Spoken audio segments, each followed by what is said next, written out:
3년 전에 고수님께서 열반을 하셨을 때, 그 우리나라 유일한 특별 선원인 문경 봉암사에서 수자회장으로 이제 장례식을 했는데요. 고수님이 봉암사를 복원하는데 가장 기여하신 분인데요. 고수님께서 봉암사를 지금의 한국 불교 대표적인 선원이 되게 하는데 어떤 역할을 하셨습니까? 이제 제가 이번 책을 이렇게 정리하면서 가장 제가 감동하고 같이 의미를 부여한 게 이제 봉암사 제2결사. 예.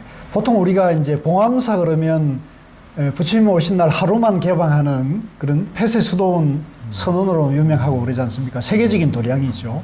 그런데 이제 오늘날 봉암사가 있게 하는데 가장 어떻게 보면 기본적인 기초를 놓은, 초석을 놓은 분이 고우 스님이라는 걸 제가 알게 됐어요. 그래서 이제 우리가 보통은 그동안은 보면 한국 불교 근현대사에 1947년 봉암사 성철 스님, 청담 스님, 자원 스님이 한 봉암사 결사는 다 알잖아요. 다 아는데 이제 그 47년 봉암사 결사가 6.25 전쟁 나면서 봉암사 결사가 깨지게 되고 중단이 되게 되거든요. 그리고는 사실상 이제 허지부지 되고 말았는데 그러다가 이제 전쟁이 끝나고 1969년에 이제 그때까지도 봉암사가 좀 그 구산 선문의 전통도 허지부지 되고 뭐 여러 가지 절 운영이 좀 어려웠던가 봐요.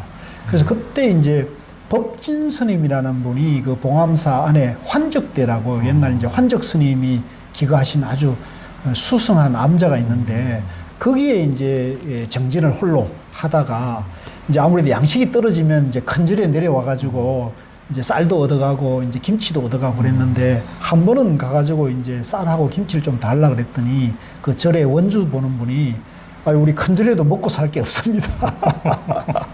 이렇게 해가지고 아주 절박하게 그러더라는 거예요. 그래서 아니 이런 큰 절에 이 유서 깊은 천년고찰에 왜 먹을 쌀이 없냐고 그렇게 이제 통박을 하니까 그 원주 스님이 푸념삼아 한 말이 아이 스님 그러면 스님이 한번 절을 맡아 해보세요. 우리 도저히 안 됩니다. 못 살겠습니다. 이랬다는 거예요. 그러니까 그 얘기를 듣고는 그 스님께서 이제 어떻게 하다가 아이고 장주님 뭐 먹고 살 수 없으니까 이분이 이제 그 서울의 대각사에 은사 스님이 계셨던가 봐요. 그러니까 이제 서울의 대각사에 올라가지고 은사 스님께 이제 화주를 했더니 아주 역력하게 뭐 1년치 양식값을 주는 그래서 이제 룰하고 내려오는데 그 문경 그 가은 터널에서 이제 거기서 이제 버스 타고 기다리고 있는데 그때 이제 김용사에 온 수자들을 만난 거예요. 그래서 뭐 어떻게 지내냐 이렇게 얘기하다 보니까 봉암사 얘기를 하고 저러니까 그 수자 스님들이 아이고 우리 그럴 바에야 그 봉암사가 구산선문에 결사 전통이 있고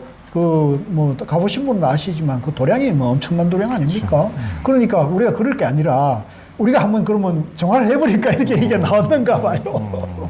그래서 이제 그러면 뭐 죽이 맞아가지고 그러면 우리 봉암사 들어가지 말고 김용사로 가자. 김용사로 가면 고우당도 있고 그 수자들이 여럿 있으니까.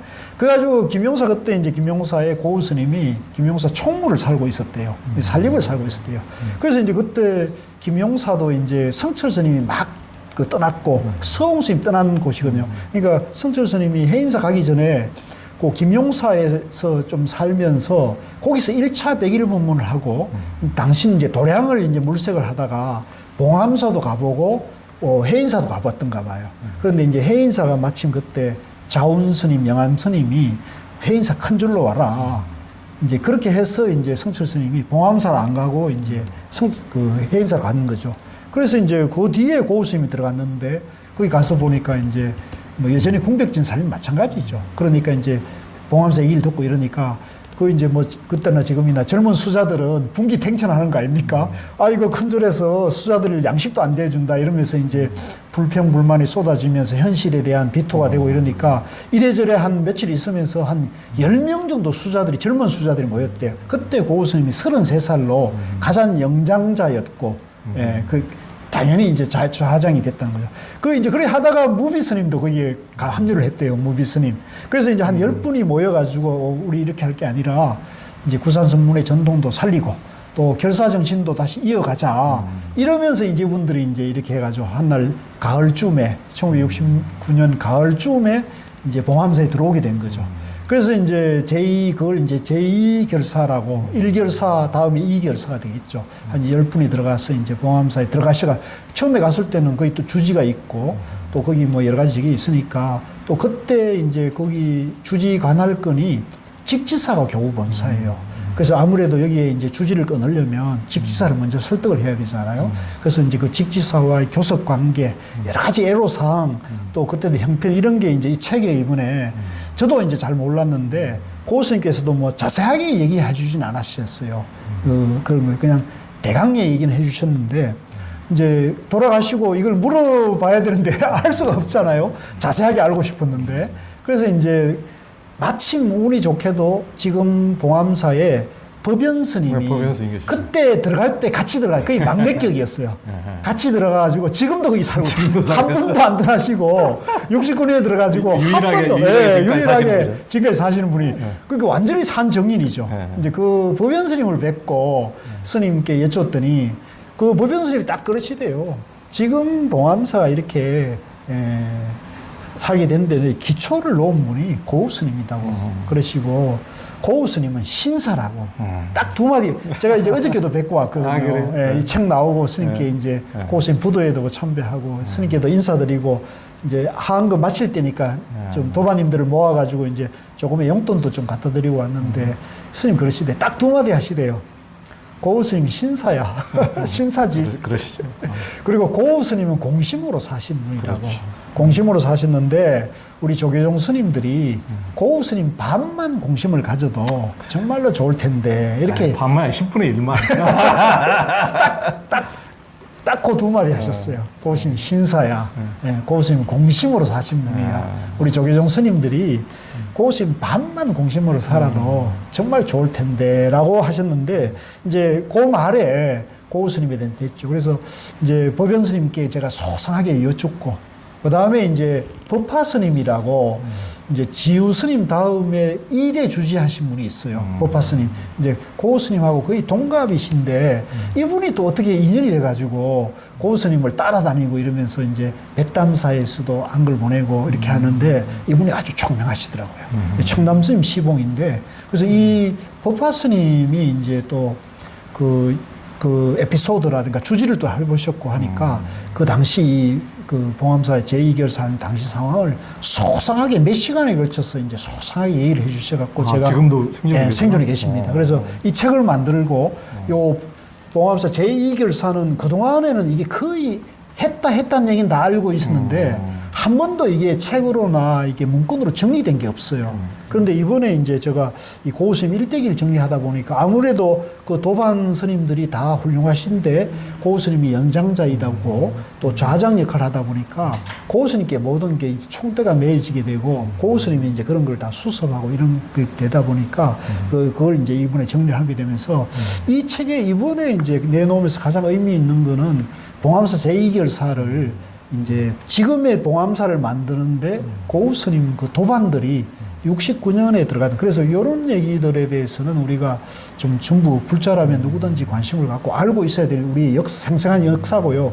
이런 분들의 어떤 공로가 있었기 때문에 우리도 이제 불교가 있는 거잖아요. 그래서 이제 돌아가실 무렵에 고우 스님은 이제 뭐 거기 안 지내고 워낙 뭐 여러 곳에서 많이 하시다가 돌아가실 무렵에 이제 수자 스님들이 이제 몰려들었죠. 고우 스님 돌아가시고 이제 뭐 한 병원에 한 5일 한 일주일 정도 병원에 계셨습니다. 그러니까 이제 고우 스님 큰 병원에 갔다는 소문이 들리니까 전국에 있는 이제 선방의 원로 스님들, 중진 스님들이 모여들었어요. 그래서 이제 경주 동국대병원에 이제 병원에 계실 때는 마지막으로 계셨는데 그때 이제 해국 스님께서도 전화가 주시고 그래서 저도 내려가가지고 이제 보게 되니까 가보니까 뭐 해국 스님 뭐 여러 기라성 같은 영진 스님, 월암 스님, 하면 스님, 원타 스님 뭐 다 와 계시더라고요. 와 계시면서 이제 후사를 앞으로 고우 스님 모셔드리니까 이제 그 자리에서 이제 그런데 이제 병원장님이 오늘 밤이 고비인데 오늘 밤까지 이제 폐에 이제 조금 열이 나가지고 이 이제 폐도 안 좋으시 폐 결핵이 있었지 않습니까? 폐 기능이 이제 거의 저러면서 오늘 밤까지 이제 항생제나 이걸 넣어가지고 열을 떨어뜨려 보는데 열이 안 내려가면은 자기들도 이제 준비를 해야 되겠다는 얘기를 하더라고요. 그래서 이제 그때 후사를 논의하면서 수자 스님들이, 원로 스님들이 봉암사의 그 이런 제2결사와 또 감옥까지 그것 때문에 가능하니까 봉암사로 모셔서 봉암사에서 수자회, 전국 선언 수자회장으로 최고의 예우를 해서 보내드리자고 이렇게 결의를 모으고 이제 봉암사에 있는 주지스님과 봉암사 어른들을 좀 나오게 했죠. 그래서 이제 주지스님이 달려 나오고 법연 스님도 나오셔가지고는 수자스님들이 뜻을 전하니까 봉암사에도 흔쾌히 아이고 우리 절에서 당연히 우리 절에서 모시고 돌아가시게 해야죠. 그리고 부도까지 하겠습니다. 그래서 이제 지금 그 주지 스님이 진범 스님인데요. 이제 주지된 지 얼마 안 돼 가지고 사실은 그 절에 사신 분이 거기서 다비를 해드리고 부도를 해야 되는데 다른 절에 사신 분을 모셔다 다비를 하게 된 거는 참 드문 일이거든요. 근데 뭐 아주 선뜻 그래 하시고 나중에 거기 뭐 부조 들어온 걸 모아가지고 부도도 따로 돈 손 안 벌리고 그냥 살림을 아껴 살아가지고 그 부도도 좀 봉암사에 조성이 돼 있습니다. 그런 일화가 있습니다. 그러니까 저도 그 장례식에 그때 오셨죠, 참. 그런 예, 고맙습니다. 이제 같이 갔는데 그 정말 여법하게 이제 또 장례하시고 그 봉암사 말년에는 이제 각화사에 주로 많이 사셨지만은 이제 각화사 동암사암 각화사에 많이 사셨지만은 그래도 봉암사를 지금의 오늘 봉암사로 키워나신데 1등 공신이라 그래가지고 그래도 장례식을 봉암사의 수자회로 잘 공양하시고 또 거기에 이제 말년에 쭉 사신 이제 정명 스님하고 두 분을 그 이제 보국사 탑하고 같이 이제 예. 고우 스님 이제 정명 스님 이렇게 사리탑을 다 봉안하시고 참 봉암사 수자들이 제대로 하신 것 같습니다.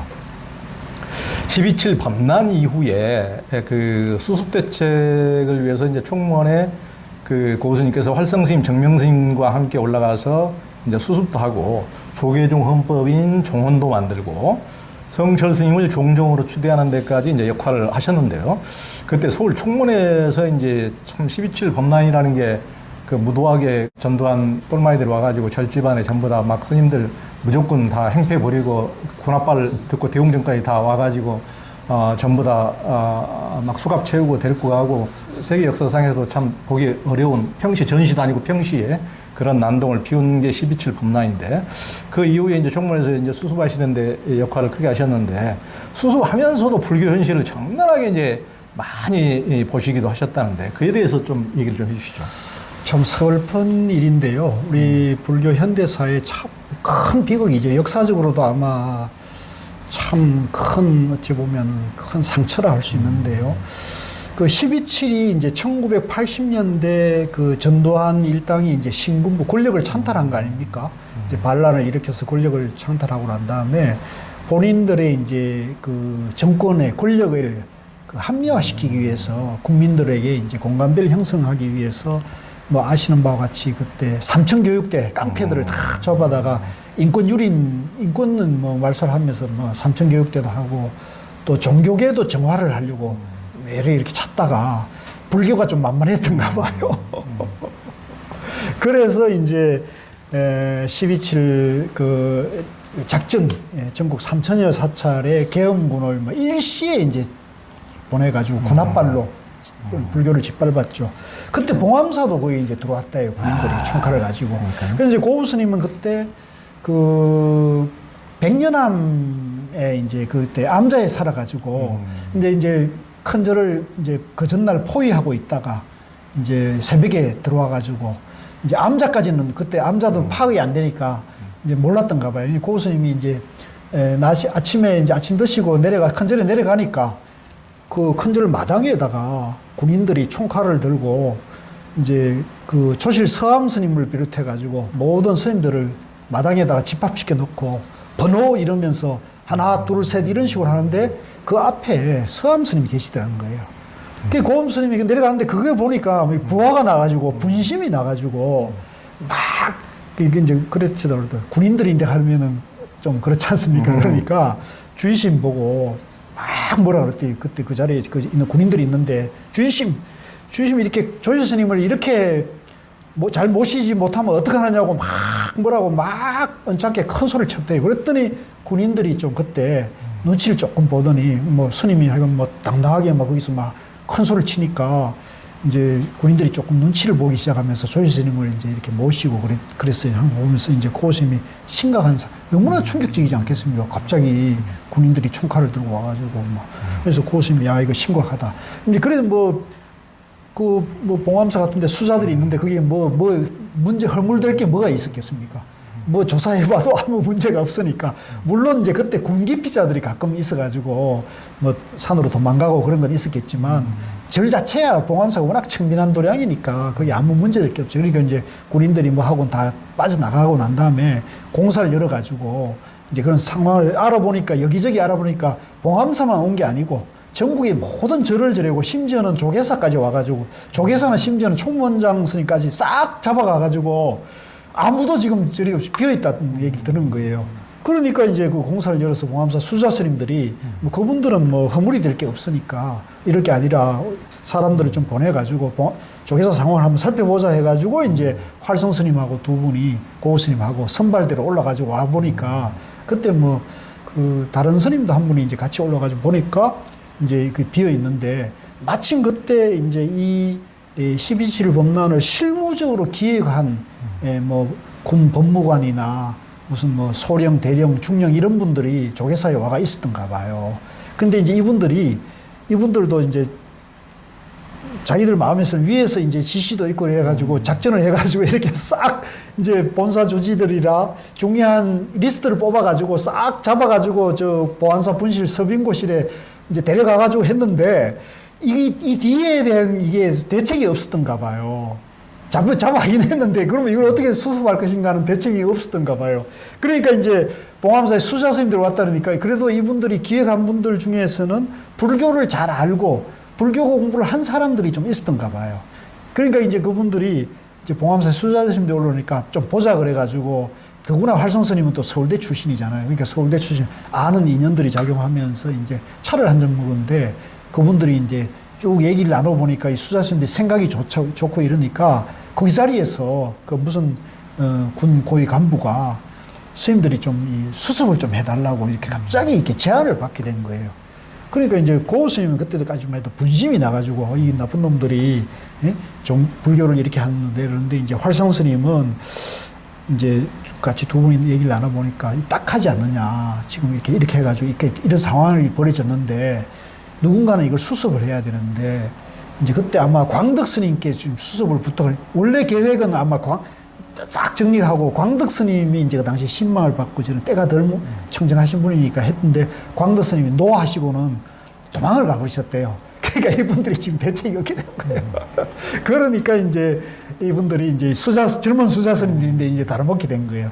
그러니까 이제 활성 스님이 그런 얘기를 하고 그러니까 이제 고 스님이 그러면 우리가 결정할 문제가 아니고 이거는 우리가 대중들이 결정해야 될 문제니까 다시 돌아가자고 돌아와가지고 이제 대중공사를 다시 열었는데 그때 이제 마침 봉암사에 탄성 스님이라고 굉장히 신망받는 그 법주사 큰 스님이 계셨죠. 그래서 이제 어른들하고 수습을 논의한 끝에 누군가는 이건 해결을 해야 되니까 뭐 이왕이면 우리가 해야 될 일이라면 우리가 올라가야 된다는 걸 공사를 열어가지고 만장일치로 그러면 수자들이 봉암사 대중들이 수습하자 해가지고 이제 탕성 스님 어른으로 이제 활선 스님, 정명 스님, 고우 스님 해서 아마 제방에 통문을 돌려가지고 수자들을 다 이제 불러 몰렸던 것 같아요. 그래가지고 이제 비상종단을 수습해가지고 이제 이 군인들을 이제 그럴 때만 하더라도 군인들은 자기들 소나기에 놓고 이제 이걸 하려고 했지 않겠습니까? 그러니까 이제 고우 스님, 정명 스님, 활성 스님이 이제 이분들이 보통 분들이 아니지 않습니까?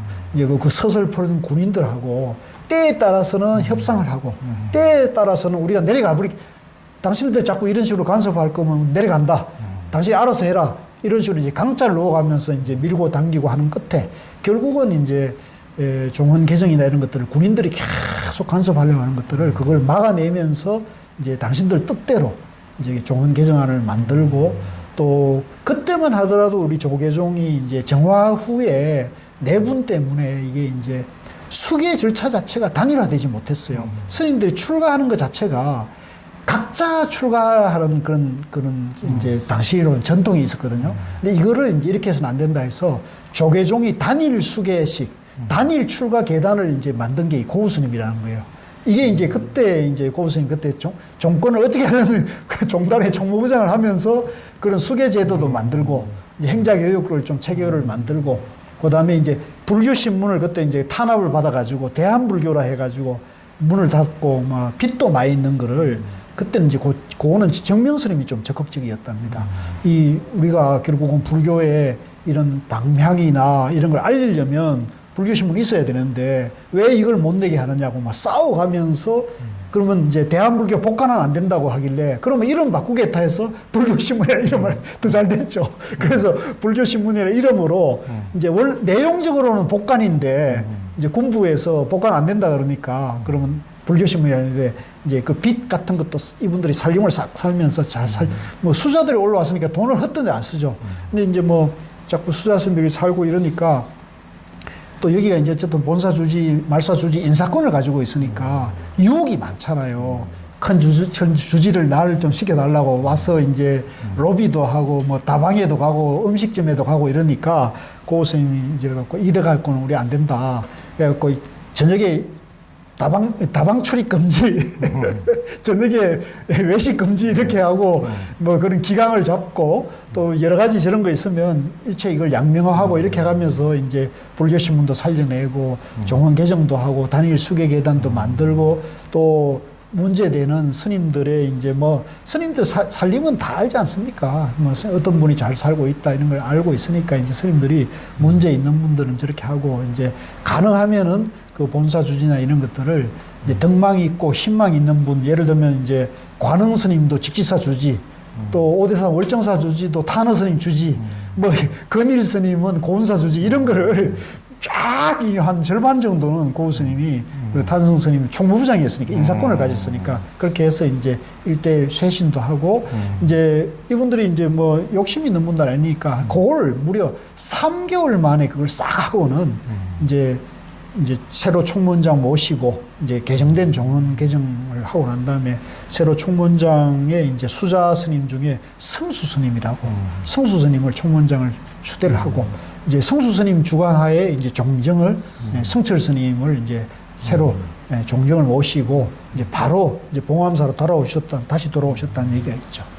아주 그러니까. 숨어 있는 얘기인데 그러니까. 이 책에 이제 좀 소상하게 나와 있습니다. 그러니까 고수님께서 그런 역할들을 하시고 그때 또 총무원장으로 서암 스님 모시고 그 이제 수습하시면서 또 활성 스님, 정명 스님 이런 분들 나름대로 참 공심이 있으신 깨끗하신 그렇죠. 분들이 이렇게 조계종의 하여튼 가장 위기 때 그래도 또 위기를 새롭게 조계종이 또 각 사찰이 거듭나는 계기로 본사를 나름대로의 또 그래도 공심 있는 분들로 딱 주지를 이렇게 하고 상당히 큰 역할을 하신 걸로 정말로 보이십니다. 우리 불교 현대사에 보이지 않는 그런 거는 잘 흑역사니까 그러니까. 잘 안 드러나 있죠. 근데 제가 이번에 이걸 정리하면서 보니까 정말로 보이지 않게 이런 분들이 또 계시기 때문에 불교가 조계종이 흔들리지 않고 이렇게 가는 거라고 생각이 들었습니다. 그래요. 이런 게 중요한 일이에요. 그러니까 무조건 중요한 순간에 도망치는 것이 장땡이 아니고 진짜 맡아서 이렇게 힘든 그렇죠. 일을 맡아서 이렇게 하시는 분이 진짜 보살이고 그렇죠. 그분들이 진짜 선지식이지 좀 큰 역할을 하셨다고 보입니다.